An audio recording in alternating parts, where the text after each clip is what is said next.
Okay. We definitely have like a group of people problem here. I know George Carlin has this bit about how people are fine. It's like the groups, it's the gatherings, the crowds of people where problems start to unfold. Um, and this is one of those examples. We live at a very interesting time. There's a lot of people on edge. Some people probably more on edge than they need to actually be. And in this particular situation, I think is very interesting to me because let me explain. So at the Magic Kingdom, there's a fight that broke out in a store. This is past security, by the way.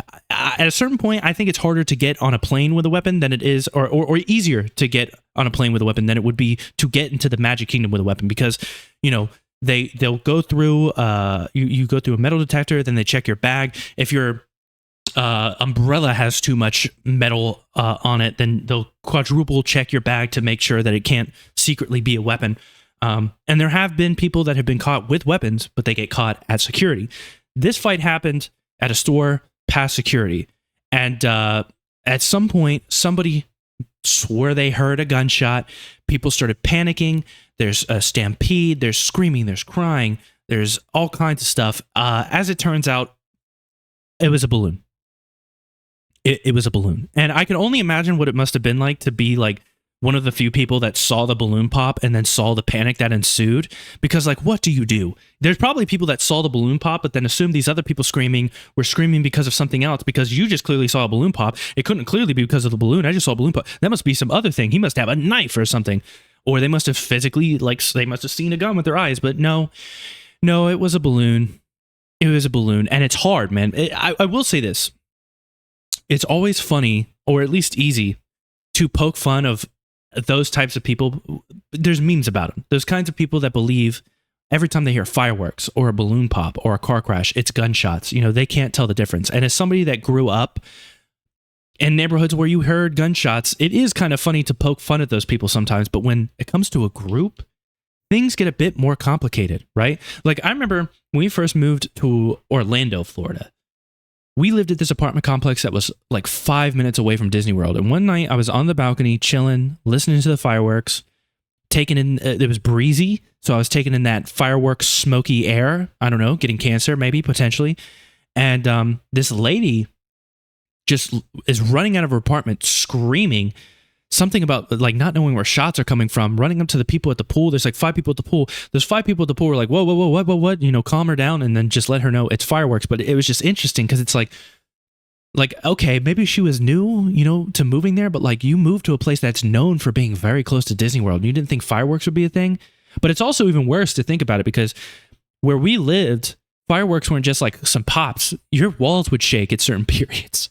She thought we were being bombed. And it's like, you know, we could very easily calm that person down. It was a small group, but in a crowd of people, all it takes is somebody that doesn't really know what she's talking about, kind of just hearing gunshots, and then they freak out. I mean, it happened a couple years ago. I think it was July 4th in Orlando. It was a fireworks show. That's why I say I think it was July 4th. And basically one person convinced another group of people like, hey, I heard something in all these bangs that wasn't a firework, it was a gunshot, and they convinced enough people. All of a sudden, people are stampeding, there's people crying, screaming, all this panic, and there were no gunshots. It was nothing. But it's like, what do we do? Because we're obviously so anxious that this kind of situation can break out, but like at a certain point, even if we weren't anxious, you know, even if shootings weren't super common, that one anxious person is going to be able to cause a rise out of anybody. They could say, he's got a knife. And it's going to cause enough of a panic, and that's going to spread because somebody on the very far outskirts is going to hear that some guy had a knife somewhere in the crowd. They're not going to know where it's coming from, and there's going to be panic again. At a certain point, you know, what do we do? I mean this genuinely. I'm genuinely asking you, what do we do? We are creating some anxious ass people. And to a certain extent, you know, it's like downtown Orlando, people aren't going through metal detectors to watch the fireworks show, you know, and there's high rises. Maybe somebody was shooting from a building. There's all kinds of scenarios that could play out. In a Disney theme park, there is a part of me, like you can see some, like I've noticed in some of the videos, you can see some people still standing around. And I think some people were still escorted off that were just kind of standing around looking confused. There's some people that don't quite panic the same way as other people. Those people might be screwed in a situation where they actually need to panic. But like, I don't know. It is interesting. it's scary to know that in any given situation, I mean, obviously there could be violence, but at the same time, it's scary to imagine that there could be some just very anxious, normally terminally online person that is just deciding to touch grass this week. That could be at a store. That could be at an airport and just randomly, he's got a knife, and it could really just be like a sticker of a knife on some guy's phone. I will say the alternative of there being an actual murderer is worse, but this is obviously something that we need to focus and hone in on. And like I said, I've been talking about this. There's a reason why, and I'll be real with you. This type of thing is another reason why, we decided to move, because it's not so much that we feel unsafe.